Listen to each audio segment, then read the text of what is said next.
Movie की शुरुआत में हम एक कपल को देखते हैं जो वेस्ट वर्जीनिया के जंगलों में बाइक राइडिंग कर रहे होते हैं।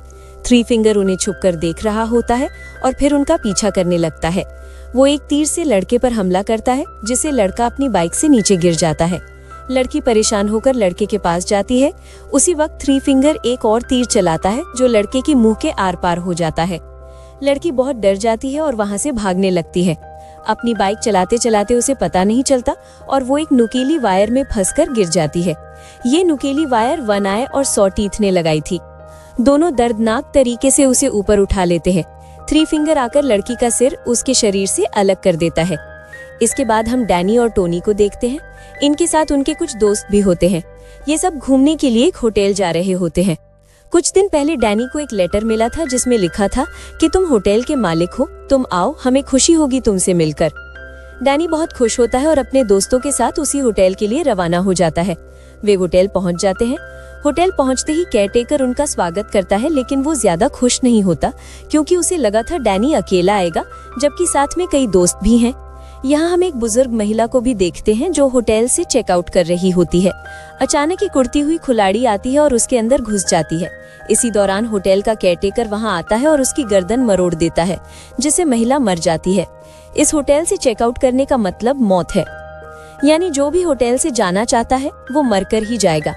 दूसरी तरफ डैनी और बाकी दोस्त होटल की कीमती चीजें देखकर हैरान और खुश होते हैं।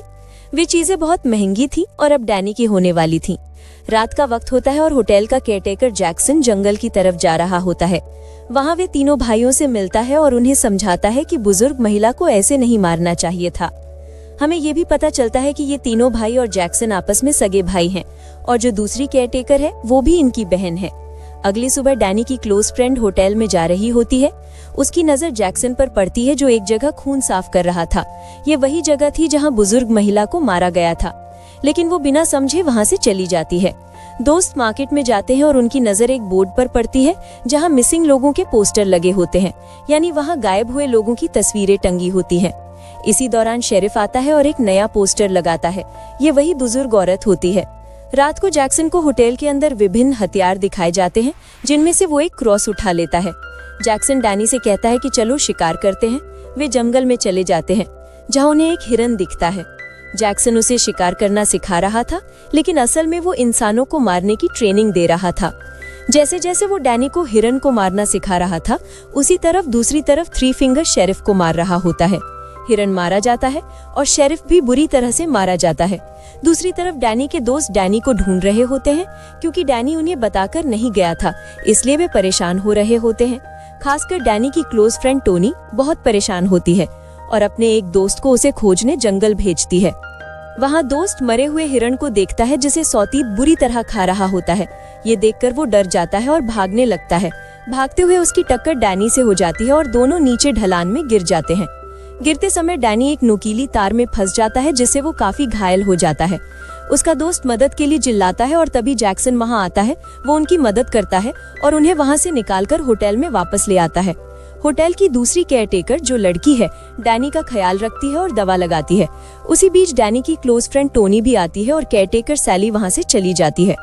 अगली सुबह डैनी वॉशरूम में जाकर अपनी सारी दवाइयाँ फेंक देता है। असल में डैनी हाइपरटेंशन का मरीज था और वो बिना वजह तनाव में रहता था, इसीलिए दवाइयाँ लिया करता था। लेकिन पिछले दिन उसने हिरन का शिकार किया था और आज उसने अपनी सारी दवाइयाँ फेंक दी। उसे किसी की जान लेने में मजा आया। ये अनुभव उसने पहले कभी नहीं किया था। अब उसे दवाइयों की जरूरत नहीं लगती। खाने के वक्त वो दोस्तों को बताता है कि अब उसे ये रिजॉर्ट और होटल पसंद आने लगा है और वो यहीं रुकेगा, इसे चलाएगा और इसकी देखभाल करेगा। बाकी दोस्त यहाँ नहीं रहना चाहते और वापस जाना चाहते हैं। उनमें से 2 दोस्त बहुत लालची हैं। वे होटल की महंगी चीजें चुराने लगते हैं और खोज में घूमते रहते हैं। आखिरकार वे एक गुप्त जगह पर पहुंचते हैं जो बेसमेंट की तरफ खुलती है। वे कीमती सामान की तलाश में बेसमेंट में जाते हैं, जहाँ एक बड़ा अस्थायी स्थान होता है। होटल की दूसरी केयरटेकर शैली उन्हें वहाँ देखती है। कुछ देर बाद तीनों भाई भी वहाँ आ जाते हैं और एक लड़के के सिर पर वार कर उसे नीचे गिरा देते हैं। ये तीनों भाई उस कमरे में मौजूद लड़की के हाथ पांव तोड़ देते हैं, जिससे वो बुरी तरह घायल हो जाती और मर जाती है। वे लड़के को भी मारने लगते हैं, लेकिन शैली उन्हें रोक देती है और कहती है तुम लोग यहाँ से चले जाओ। फिर पहले वो लड़के को अपने कमरे में ले जाकर उसके मुंह पर कपड़ा डालती है और दम घोंट कर मार देती है। दूसरी तरफ डैनी में बहुत बदलाव आता है। एक तो वो दवाइयाँ लेना छोड़ चुका था और अब बहुत खुश रहने लगा था, जबकि पहले ऐसा बिल्कुल नहीं था। उसकी मुलाकात होटल के केयरटेकर से होती है। वे उसे अपने बाकी परिवार से मिलवाना चाहते हैं और डैनी इसके लिए तैयार हो जाता है। वे डैनी को जंगल के एक छोटे से गांव में ले जाते हैं जहां बहुत से विकृत लोग मौजूद होते हैं। वे सभी दरअसल डैनी के परिवार का हिस्सा होते हैं। वे डैनी को एक ड्रग देते हैं और अपनी दुनिया की बातें विस्तार से समझाते हैं कि वे किसी दूसरे परिवार से नहीं हैं। वे बताते हैं कि डैनी और शैली पूरी तरह इस परिवार का खून है और जब उनकी शादी होगी और भविष्य की पीढ़ी आएगी तो वे बिल्कुल पुराने जमाने की तरह होंगे जैसे उनके भाइयों की पीढ़ी, और बहुत से लोग चाहते हैं कि उनकी पीढ़ी आगे बढ़े। दूसरी तरफ हम देखते हैं कि डैनी का एक दोस्त छिपकर इन सब बातों को सुन रहा होता है। उसी वक्त सॉटीथ पीछे से आ जाता है और उसे पकड़ लेता है। डैनी का दोस्त उससे बहुत मदद मांगता है कि उसे छोड़ दे, लेकिन डैनी उसकी बात नहीं सुनता। थ्री फिंगर उस दोस्त को उल्टा लटकाकर गला काट देता है, जिससे खून नीचे गिरने लगता है। आसपास बैठे लोग एक प्याला लेकर गिरते हुए खून को भरने लगते हैं और पीने की इच्छा करते हैं। थ्री फिंगर का ख्याल होता है कि खून खत्म न हो जाए, इसलिए वो दोस्त को पूरी तरह काट डालता है। सब लोग उसका खून पीकर खुशी मनाते हैं। एक प्याला डैनी को भी दिया जाता है और वो अपने ही दोस्त का खून पीने लगता है। अगली सुबह जब डैनी अपने होटल में वापस आता है तो उसकी करीबी दोस्त टोनी उसे देखकर परेशान हो जाती है और कहती है, चलो अब हम इस होटल से चलते हैं अपने घर शहर की तरफ। लेकिन डैनी बिल्कुल वापस जाना नहीं चाहता और सभी को कहता है कि वे यहाँ से चले जाएं, मैं यहीं रहूंगा। इस वक्त तक डैनी अभी भी उस ड्रग्स के नशे में था जो उस लड़की ने रात को उसे दिया था। ये लोग वहां से निकलने से पहले किचन में जाते हैं और वहां देखते हैं कि एक इंसान इंसानी मांस काट रहा होता है, उसे फ्राई कर रहा होता है और खा रहा होता है। ये देखकर सब लोग बहुत डर जाते हैं। वे वहां से निकलने से पहले फ्रीजर की तरफ देखते हैं जहां उसी दोस्त का कटा हुआ सिर रखा होता है। ये देखकर वे सभी घबराकर वहां से भागने लगते हैं। अभी वे भाग ही रहे होते हैं कि तीनों भाई उनके पीछे पड़ जाते हैं। कुछ दोस्त उनसे बचकर भाग जाते हैं, लेकिन एक दोस्त फंस जाता है। वे उसके मुंह पर पाइप जैसा कुछ लगाते हैं और उसमें पानी भरना शुरू कर देते हैं। इतना पानी भरता है कि दबाव से उसका पेट खुल जाता है और फट जाता है। अब हम दूसरे दोस्त को देखते हैं जो पहले थ्री फिंगर और उसके भाइयों से बच चुका था, लेकिन भागते भागते वो एक बेयर ट्रैप में फंस जाता है। वो गिर पड़ता है और अब कहीं भाग नहीं सकता। तीनों भाई उसे पकड़ लेते हैं, सिर पर वार करते हैं और हमेशा के लिए खत्म कर देते हैं। डैनी की करीबी दोस्त टोनी, जो डैनी को ढूंढ रही होती है, हथियार उठाकर डैनी को ढूंढने लगती है और उसी बेसमेंट में आती है। वहां वो शैली को देखती है और दोनों के बीच काफी लड़ाई होती है।